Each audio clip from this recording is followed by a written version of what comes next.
I wasn't the one who started the fire at our family BBQ, but I was the one who ended it. The moment my fork touched that special potato salad, I saw the plan and switched the plates. By the time the sirens got close, my son finally saw which side of the flame he'd been standing on.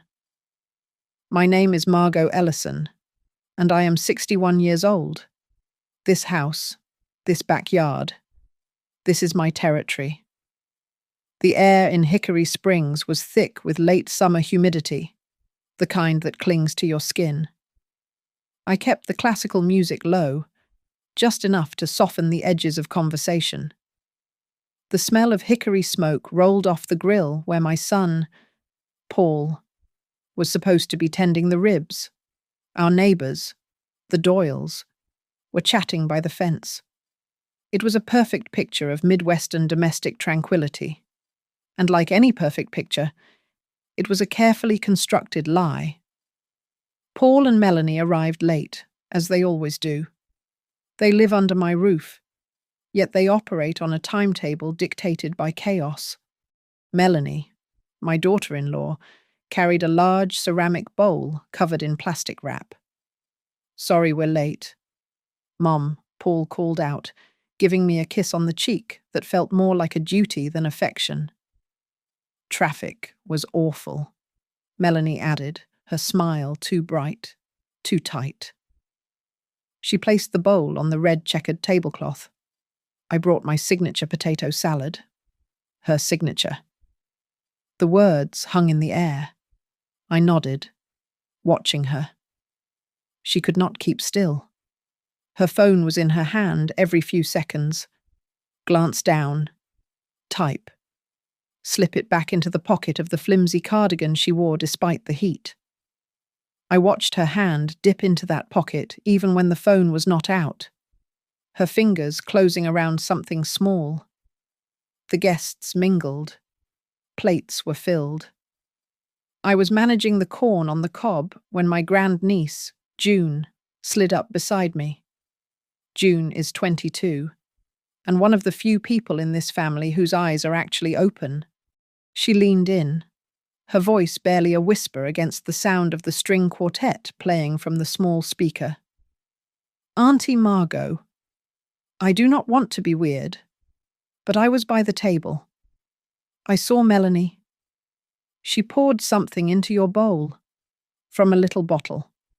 My blood did not run cold. It sharpened. It focused. I thanked her quietly and moved to the table, picking up the plate that had been set at my usual seat. I looked down.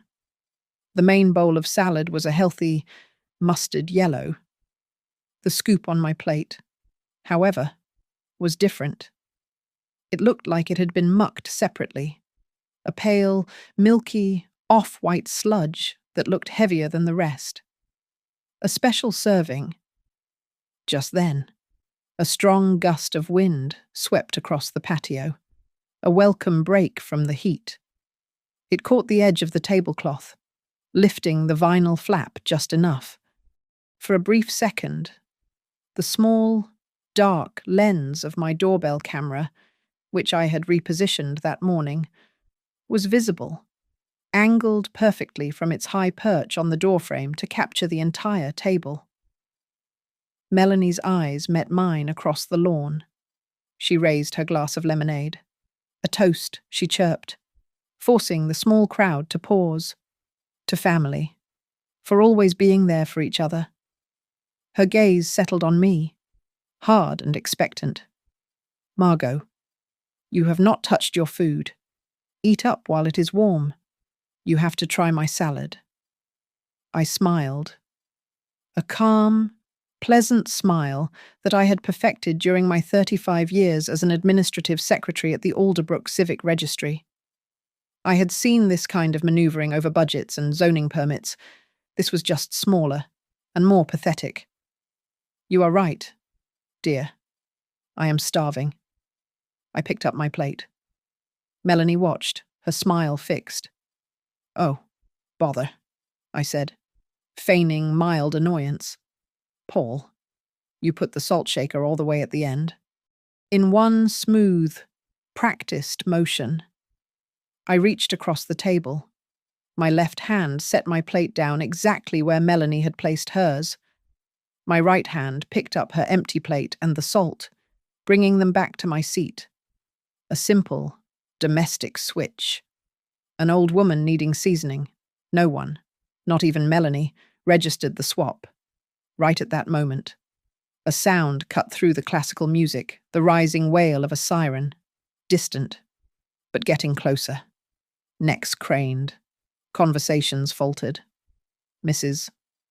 Doyle put a hand to her chest. "Oh, heavens," she murmured. "I hope that is not for old Mr. Abernathy again. He suffers so in this heat." It was the perfect distraction. A divine, accidental punctuation mark for my maneuver. Melanie was frozen, momentarily rattled by the alarm, her eyes darting between me and the street. I sat down, placing her plate, now mine, in front of me. I looked at the clean, empty ceramic. Then I looked at my plate now, hers, sitting directly in her spot, loaded with her milky, signature concoction. If this was their final move, their desperate endgame for my house and my savings, then they had misjudged me. I was ready. I was ready to begin the first chapter of the truth. It started 6 months ago. The chill was just creeping into the Midwest air when Paul called, his voice tight with a practiced anxiety. The rent on their downtown apartment had jumped. He said, a 30% hike. Utterly unmanageable. "Just for a little while. Mum," he pleaded. "Just a few months, until we get back on our feet." I am his mother, my late husband, Russell, and I had built this house in Hickory Springs to be a home, not a fortress. I said yes. The word temporary was the key I handed them. Melanie did not move in. She infiltrated my kitchen, the one where I still cooked Russell's favourite meals, became her staging ground. She rearranged my cupboards, criticised my cast-iron pans, and questioned why I kept so much canned food. "It is just not healthy, Margot," she would say, her voice dripping with false concern. Then the probing began. "I am running to the store. Can I just borrow your card? What is the PIN again?" I told her I preferred she use cash and that my PIN was private. Her smile flickered, just for a second. The real unease settled in about 3 weeks later. I keep my important papers in the old roll-top desk in the den. I went to retrieve my checkbook and stopped. The files were disorganized.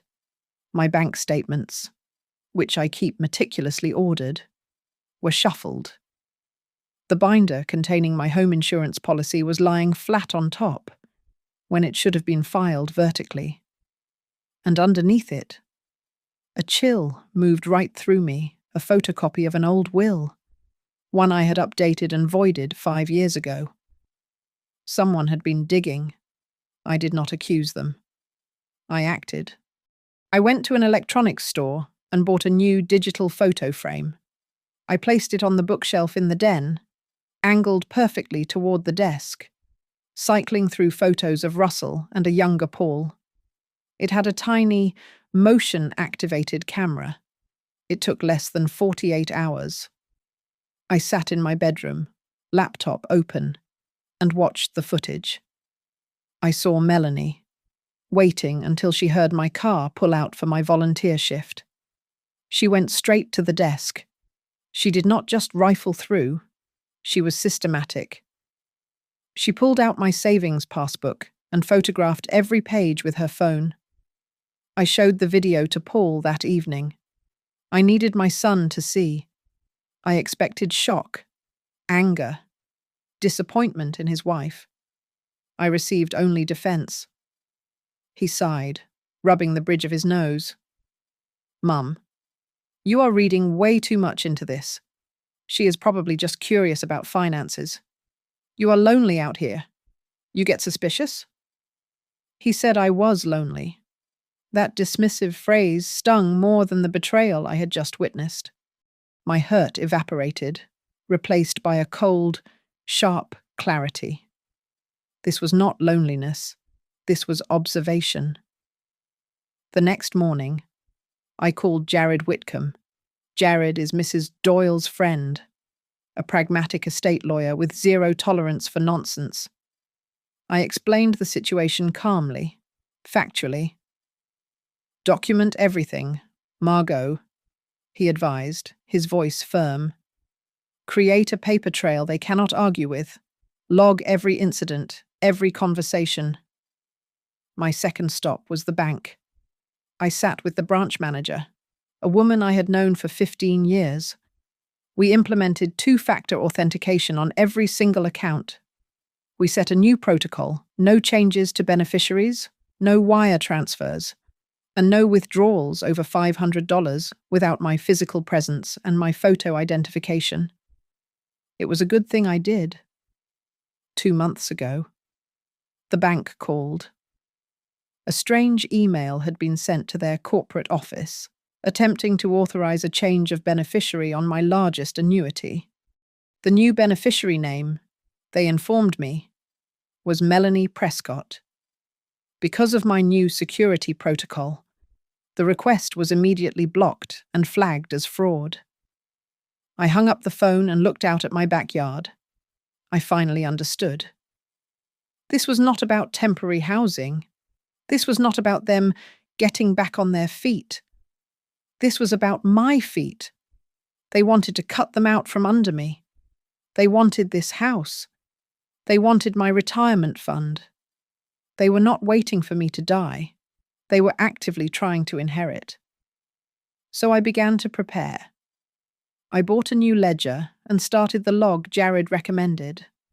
I backed up all the camera footage to a secure drive, kept in a safe deposit box. I printed the bank alerts and time-stamped them. I was no longer just a grieving widow. I was an archivist preparing my case. Melanie initiated the next phase one Tuesday evening. She found me organizing my knitting yarns in the living room.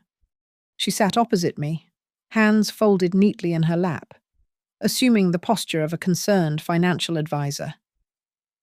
Margot, she began, her voice smooth as oil. Paul and I were talking, and we are just so grateful to be here. But it got us thinking about the future. Your future. I kept sorting the wool, not looking up. Oh, it is just paperwork, she said, with a dismissive little wave. Probate, inheritance. It can be such a nightmare. We were thinking, just to make things easier down the line, what if you signed the house over to Paul now? It would just be a formality. It would protect you. Paul chose that exact moment to walk in, carrying 2 mugs of tea, one of which he handed to me. He had been coached. He was the soft counterpoint to her sharp approach. She is right, Mum, he said, sitting on the ottoman near my feet, looking up at me. We worry about you. What if you fell? What if hospital bills piled up? If the house is in my name? We can manage all that for you. Family assets should be shared. That is what family is for. Right. Looking out for each other. The steam from the tea fogged my glasses. I took them off and cleaned them slowly, deliberately. Your father, Russell, I said, my voice quiet but not weak. He sat right here in this chair about a month before he passed. We were signing the final papers for his life insurance. He grabbed my hand and said, Margot, promise me one thing. After I'm gone, do not ever sign anything when your heart is soft. Do not let anyone use your grief to get your signature. I looked directly at Paul. My heart is not soft right now. Paul, it is quite firm. Paul's face tightened. The mask of the loving son slipped. It is always about Dad. Is not it, Mom? That was years ago. This is practical. It does not sound practical. Paul, it sounds like you want my house. It is going to be mine anyway, he snapped, his voice rising. What is the difference if it happens now or later? It is my inheritance. There it was, the entitlement, raw and ugly. Melanie jumped in, seeing her husband's failure. She dropped the pretense of concern and went straight for guilt. We are drowning. Margot, do you even know what that feels like? My car payment is 3 months behind. We have credit card debt up to our eyeballs. We are trying to build a life. And you are sitting here on all this security. You are not sharing. I looked at her.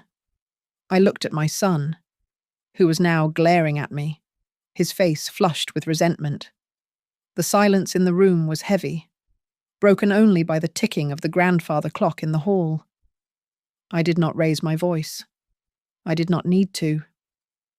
Paul, I asked, look at me.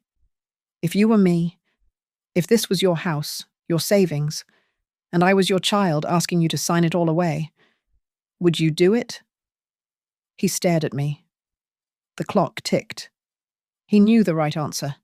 He knew the true answer. He could not bring himself to lie, but he hated the truth. He looked down at the floor, defeated. That silence was the loudest confession I had received yet. All right, I said, standing up. The conversation was over. The temporary arrangement is ending. I want you both to find a new place. You have 30 days. Melanie's face went from practiced sweetness to pure ice. You cannot be serious? I am perfectly serious. 30 days. We will discuss the details tomorrow. I left them in the living room and went to my bedroom. The sweet talk had failed. Now came the cold. That night, I did not sleep. I watched the live feed from the den camera on my tablet. Around 2 a.m, the motion sensor alerted. I saw her. Melanie, in her bathrobe, crept into the den. She went not to the desk, but to the antique cabinet where I keep a small, fireproof safe. It holds my mother's jewelry and a few important documents. I watched her pull a small ring of keys from her pocket keys she must have copied and begin trying them, one by one, in the lock. They were not leaving. They were escalating. The next morning, while they were out, I went to my wallet. I pulled out an old credit card, one I had reported lost 2 months prior but kept for just such an occasion.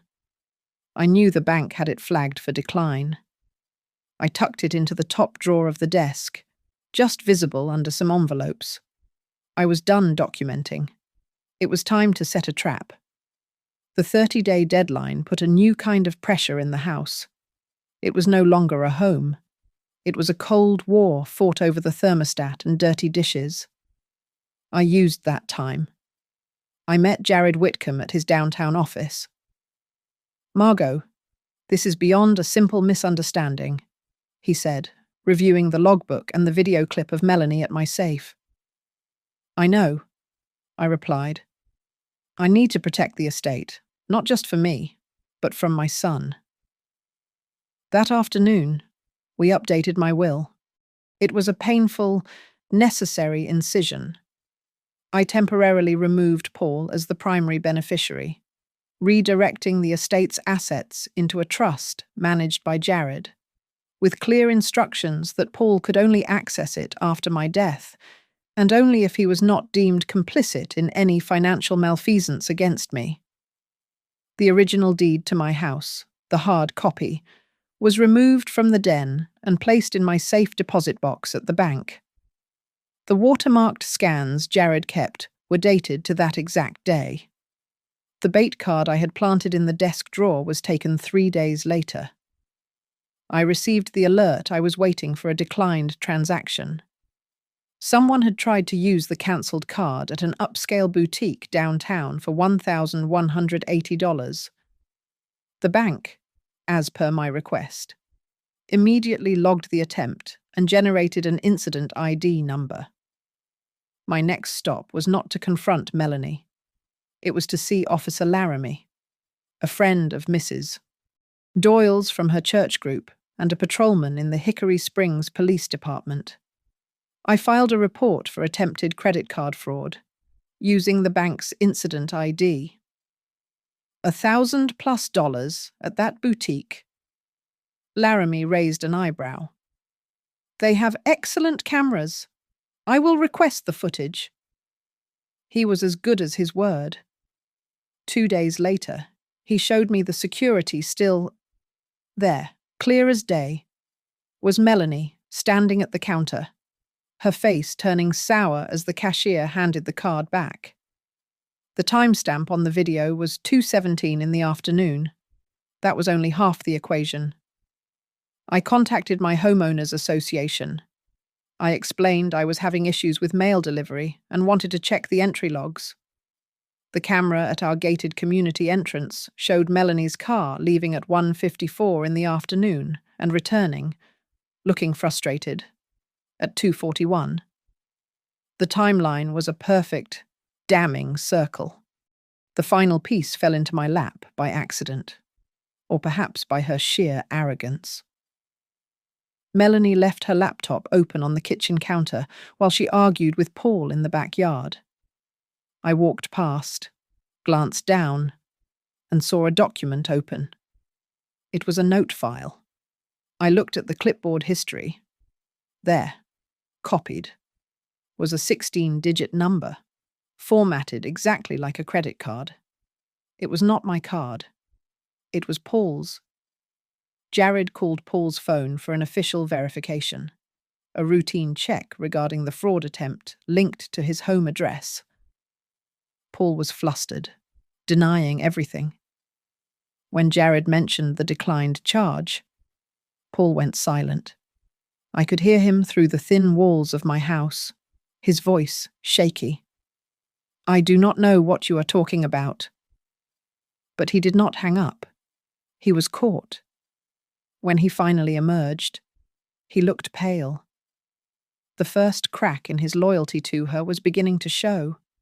Jared drew up the eviction papers, citing breach of the verbal tenancy agreement and the documented financial threats. They were ready.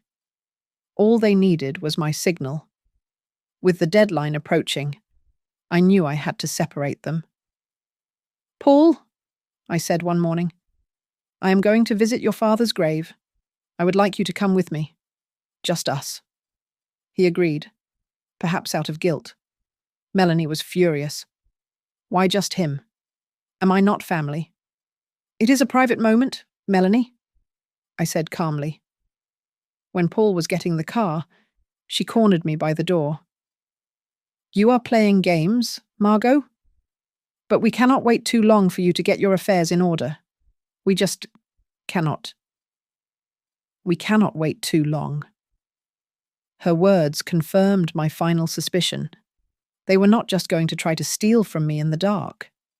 The deadline was forcing their hand. They needed a public spectacle. They needed to prove I was confused, addled, unfit to manage my own affairs. They needed witnesses to see me break down.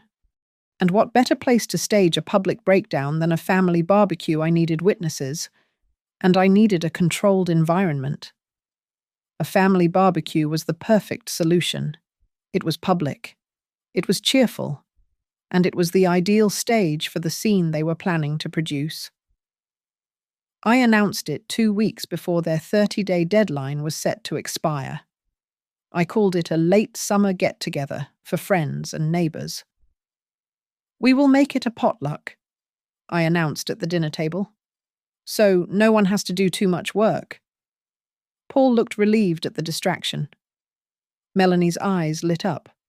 A potluck meant an audience. "And Melanie, dear," I added, turning to her with my warmest smile. "You absolutely must bring that signature potato salad of yours. Mrs. Doyle was just asking me for the recipe again." Her vanity was a reliable, gaping flaw. She preened.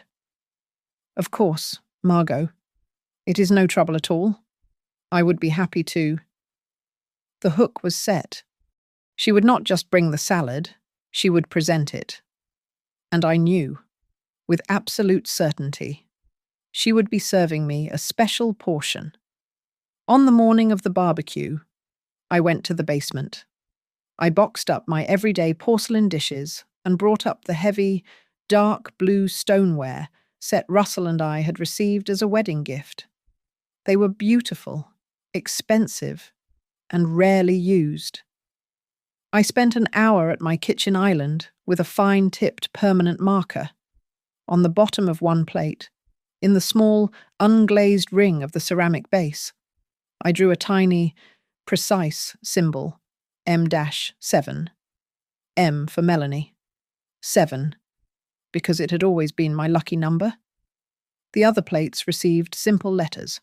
My own designated plate, which I set aside, was A-3. Next, I set the stage. The doorbell camera was already in place, but I adjusted its angle slightly, tilting it down to capture the entire patio table, not just the front door. That was the wide shot. For the close-up, I went to the craft store. I returned with a large, tacky bouquet of silk hydrangeas and a small, high-definition GoPro. I nested the camera deep within the plastic leaves, its tiny lens peeking out. I placed the vase in the center of the table, a perfect, unblinking witness aimed directly at the serving bowls. My tools were ready. In the deep pocket of my floral apron, I slipped a small, foil-wrapped packet of test strips. I had ordered them online. They were marketed for testing food safety. But the chemistry forums I researched noted they would discolor slightly, an oily smudge, if they came into contact with the class of sedatives I suspected she might use. My allies had their instructions. I spoke with June first, long before Paul and Melanie were awake. "June, honey?" I said, holding her hands. "I need you to be my eyes today. When Melanie serves the salad, I need you to watch her. If you see her give me a special scoop or fuss over my plate in any way, I need you to do one thing for me. Just walk by the table and sprinkle black pepper on my plate. A lot of it, like you are being a funny kid." She nodded, her young face serious. "I can do that. Auntie?" It was a simple, visible marker that no one else would question. Mrs. Doyle's role was theatrical. "Eleanor," I said, as she arrived early with her baked beans. "When Melanie starts serving that salad, I need you to interrupt her. Ask her for the recipe. Insist on it. Be charmingly persistent. I need her distracted and flustered." Mrs. Doyle, who had seen her fair share of neighborhood drama, just patted my arm. "Leave it to me, dear. I have been dying to know what makes it so signature, anyway." Jared Whitcomb was in his car, parked one street over, reading the paper. Officer Laramie was on his regular patrol, but his radio frequency was open. Both were waiting for a single, one-word text message from my smartwatch now. Paul, my son, was the last piece to move. I gave him the most important job, the grill.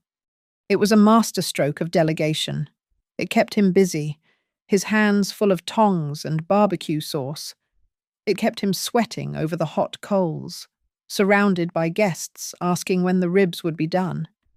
He was too occupied, too stressed by the simple act of hosting, to manage or even observe his wife's part of the plan. I smiled as I placed the last of the silverware on the table. The classical music was playing. The smoke was rising. My neighbors were laughing. To them, it was just a lovely Saturday afternoon. But they did not know what I knew. They did not know the game had started long before the first math was struck.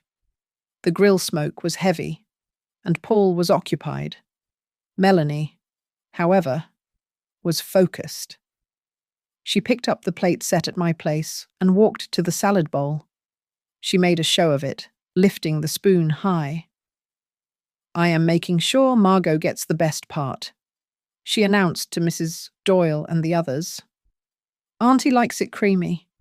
She dug the spoon deep into the side of the bowl, not the center, and scooped a heavy portion onto my plate. She placed it in front of my seat at the head of the table. I watched my niece. June. June meandered past, grabbing a napkin. As she passed my chair, she picked up the pepper grinder. "Whoops! Auntie?" she said, and gave a theatrical, heavy-handed grind of black pepper all over the pale salad. The signal was given. The bait was set. I sat down. I picked up my fork. Melanie was watching me. Her smile stretched thin. I took the tiniest possible portion onto the tines of my fork, just enough to touch my tongue. It was bitter beneath the mayonnaise. I glanced down. In the milky, over-sauced portion, I could see them tiny, crystalline particles that had not dissolved. "You know," I said to the table at large, "Paul always puts the salt and pepper at his end." Melanie's own plate sat untouched by her glass of lemonade. In one fluid, practiced motion, the motion of a 61-year-old woman simply reaching for seasoning, I stood slightly, reached across the table, and slid my plate, coated in pepper and poison, directly into her spot. I picked up her clean plate and the salt shaker, and brought them back to my seat. "There we go," I said, setting the clean plate down. No one blinked. It was a perfect, invisible exchange. I kept the fork from the first plate in my hand, resting it on a napkin in my lap. While Melanie was distracted by Mrs. Doyle asking loudly about paprika, my hand dipped into my apron pocket. I pressed the tines of the fork, still coated with the residue, against the small chemical test strip. I pulled it out. It was already changing, a faint, oily smudge appearing on the paper. Benzodiazepine, or something very much like it.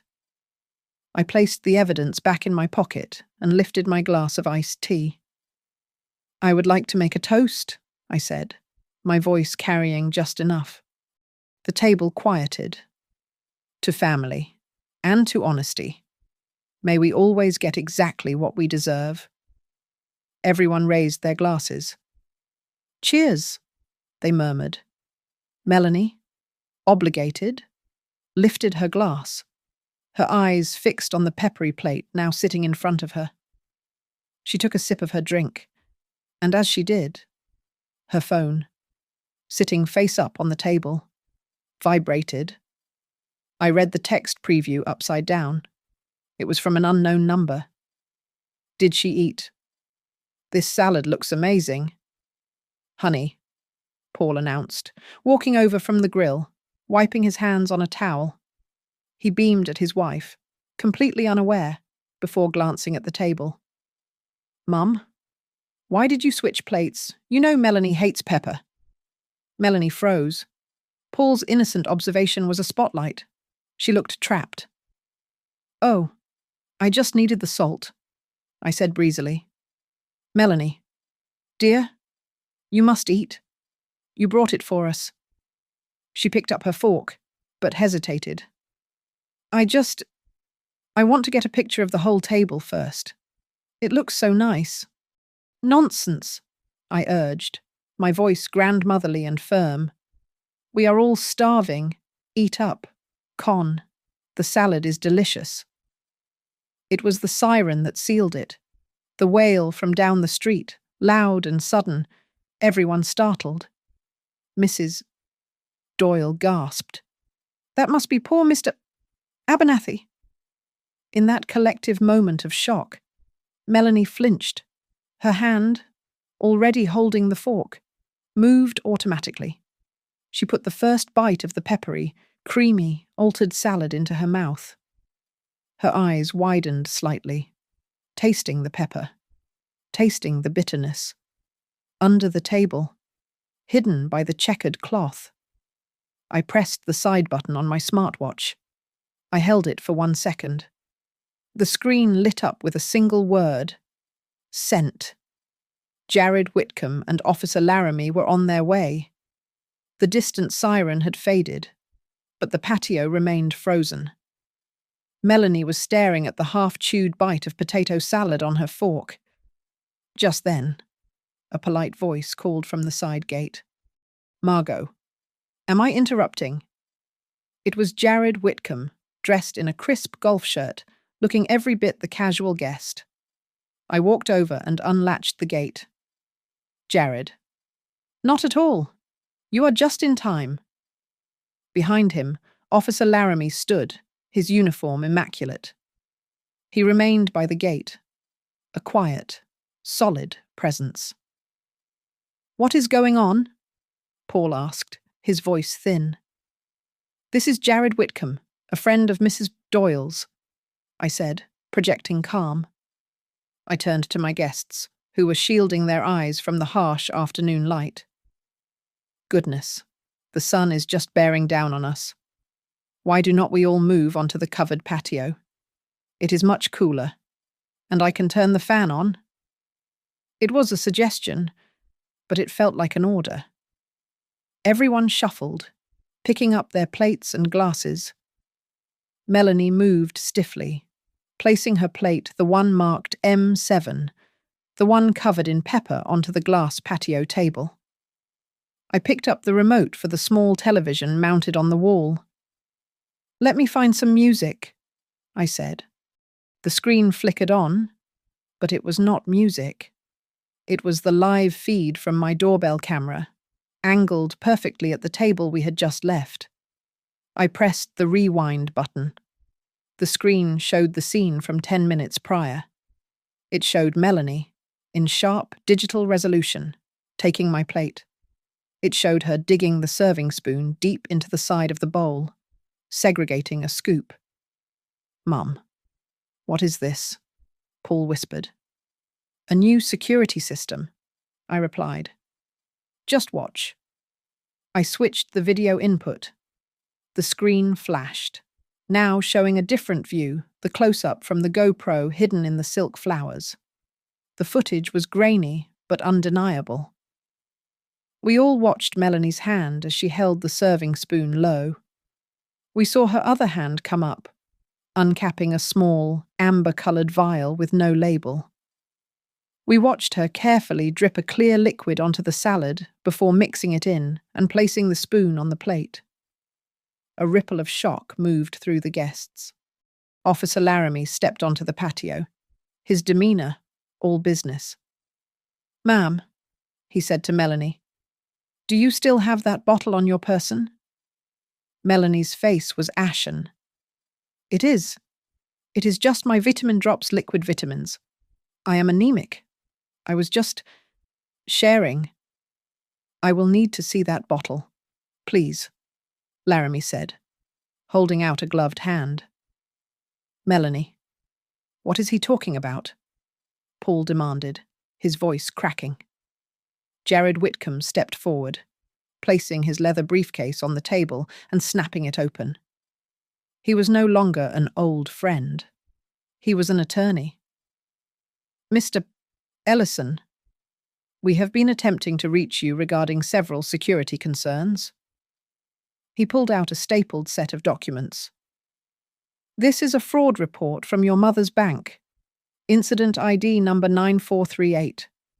It details an attempted fraudulent charge of $1,180 made 2 weeks ago at a downtown boutique, using a cancelled credit card belonging to your mother. He then slid a glossy photograph across the table. And this is a time-stamped image from the Hickory Springs Homeowners Association gate camera, showing your wife's car leaving the premises at 1:54 in the afternoon, minutes before the attempted charge, and returning at 2:41. Paul stared at the photo of Melanie's car. I did not know about this. I did not know anything about this. We were hoping that was the case, Jared said. He reached into his briefcase and retrieved a small digital audio recorder. Which is why we were so concerned when we recorded this conversation, captured by the security camera in your mother's den. He pressed play. Melanie's voice filled the patio, sharp and greedy, from the day she cornered me by the door. You are playing games, Margot, but we cannot wait too long for you to get your affairs in order. We just cannot. The guests were murmuring, shifting away from Melanie. Mrs. Doyle's voice cut through the noise, sharp and clear. I saw her. She gave Margot a special scoop, and I saw Margot switch the plates when she reached for the salt. She switched them. All eyes went to the peppery salad sitting in front of Melanie. I leaned forward. I did not raise my voice. I wanted her to hear every word. I did not eat it. Melanie, the person who was about to eat it, was you. No, she shrieked, jumping to her feet. It is just health drops. I am anemic. I would never. Officer Laramie, who had been speaking quietly into his shoulder radio, interrupted her. Ma'am, I just confirmed with dispatch. The chemical test strip your mother-in-law provided, which she used on the residue from her own fork, showed an immediate positive reaction. The discoloration is consistent with a high dose of benzodiazepine. That is not a vitamin. Ma'am, that is a sedative. The word sedative hung in the humid air, heavier and more toxic than the barbecue smoke. Paul's shoulders collapsed. It was not a sudden movement, but a slow, crushing defeat, as if the bones in his spine had turned to dust. He stared at the video footage, then at his wife, then at the patio floor. $58,000, he whispered, the words barely audible. What? I asked, though I had heard him perfectly. We are in debt, he said, his voice cracking, looking at me for the first time. $58,000. I lost it. A crypto investment. It just vanished. I did not know what to do. I hid it from you. Mum. I was ashamed. Melanie's face, which had been a mask of pale denial, contorted into pure venom. She whirled on him. You, she shrieked, pointing a finger. This is your fault. You are the one who said she was weak. You told me she was getting forgetful. You said she would sign the house over if we just pushed hard enough. It is our inheritance. Mel. You said. You told me to do this. The contradictory confession that I was both weak and that they were entitled to my property sucked the remaining air from the patio. The guests recoiled. Ma'am, Officer Laramie said, his voice cutting through her tirade. He was looking at her phone, still on the table. I saw that text message. I need you to unlock your phone. Now.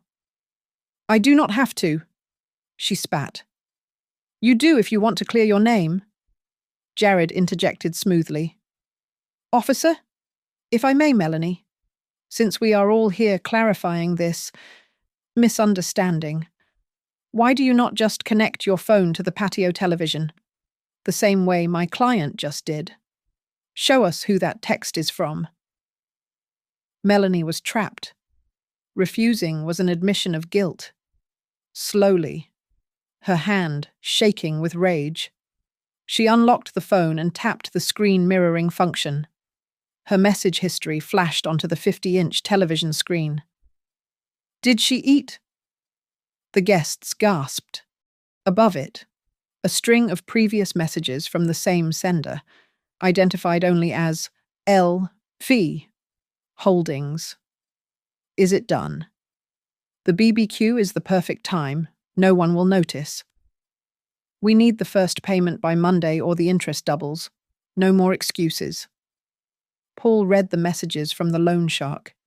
The color drained from his face. The last thread of his defense, his confused loyalty to this woman, snapped.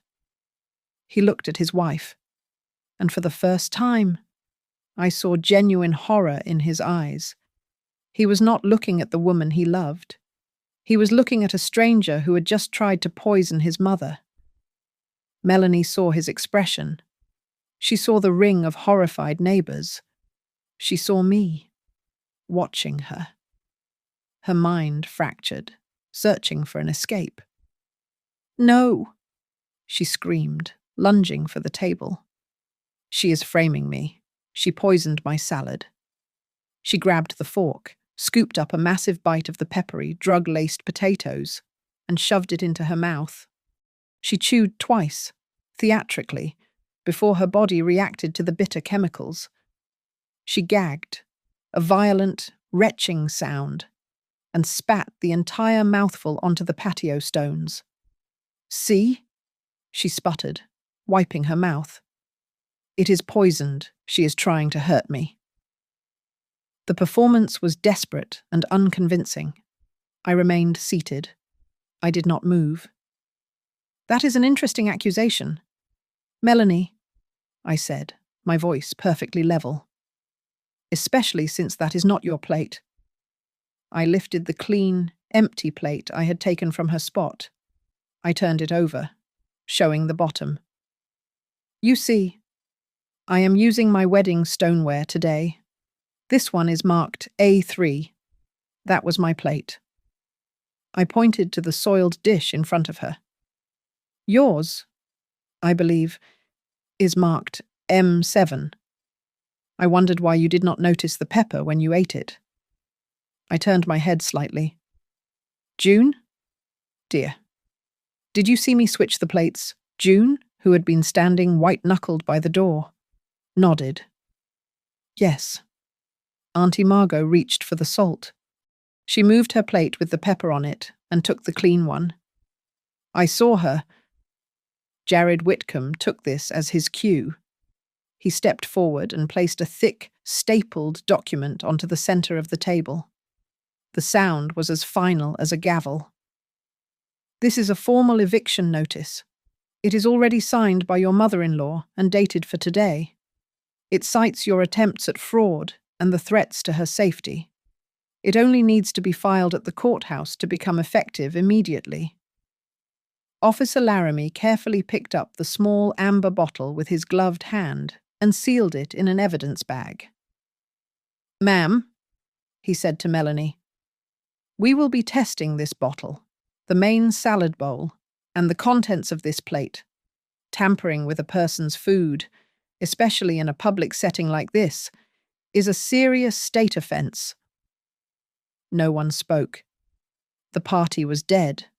The ribs on the grill, untended, were starting to char, sending up a bitter, acrid smoke. The feast sat on the table, cold and untouched.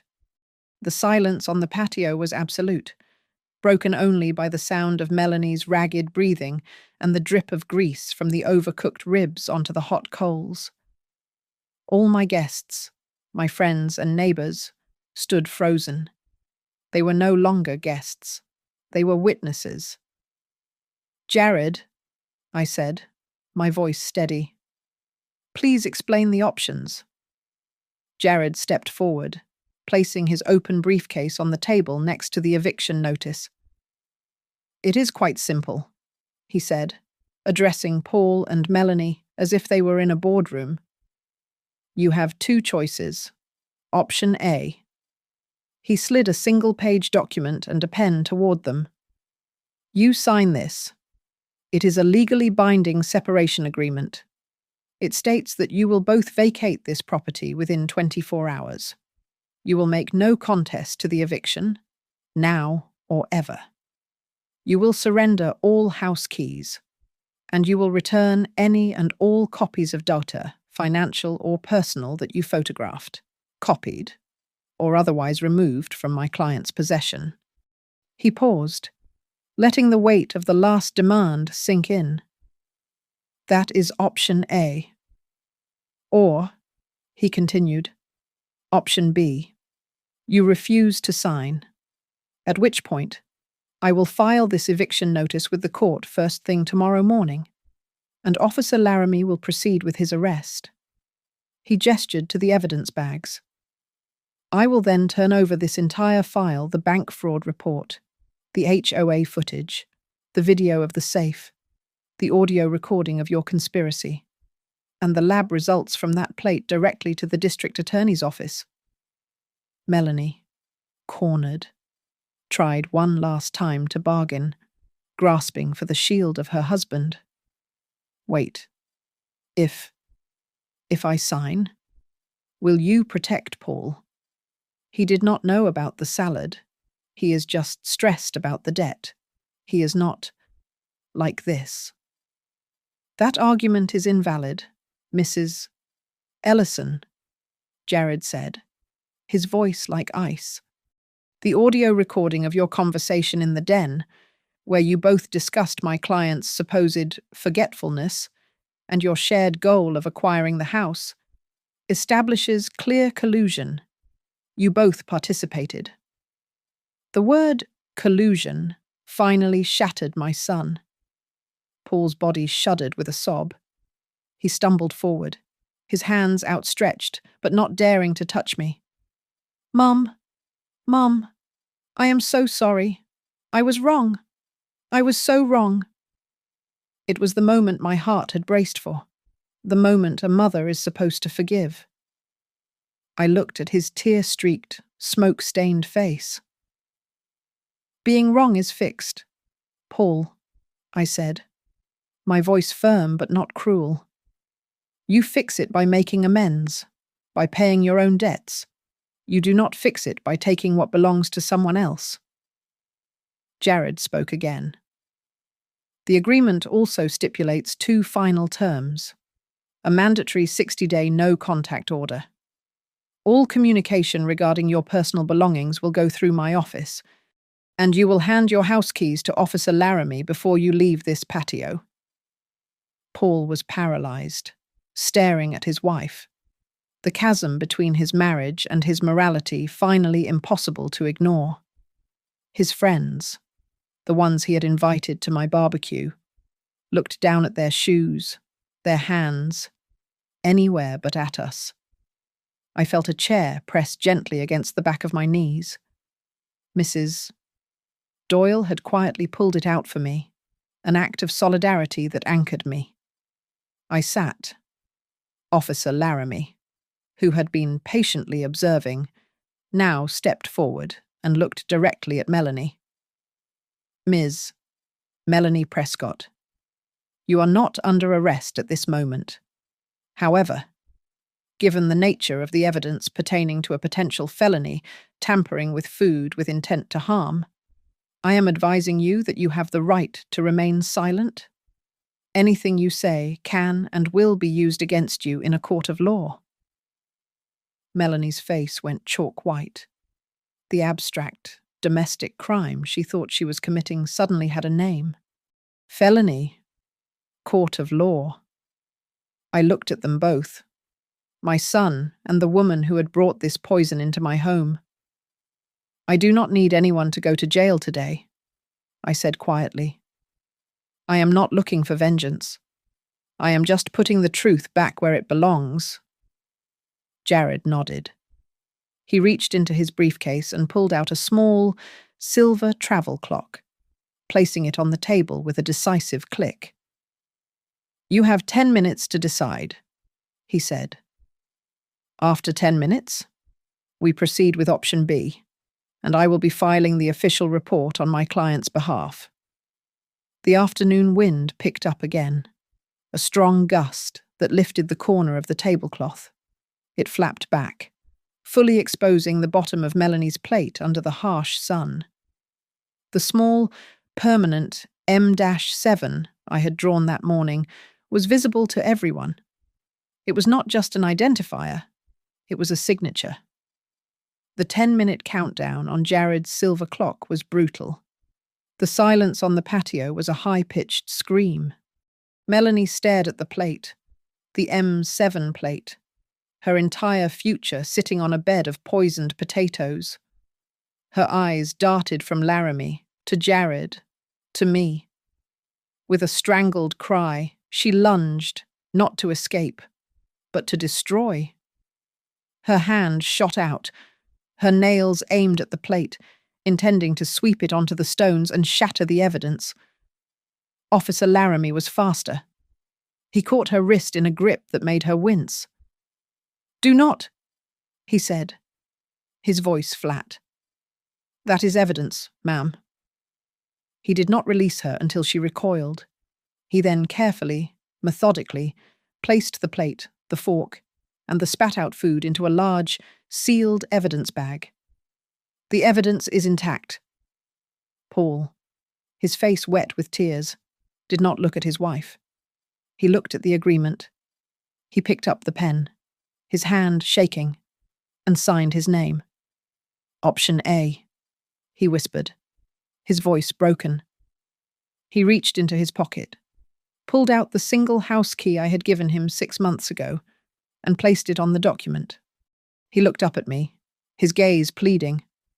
"Mom, I will go. I will get the counseling for the debt. I will fix this. I swear I will fix this. Just, please, do not erase me." Jared pushed the document toward Melanie. "Your turn?" "No," she spat, her voice trembling with venom.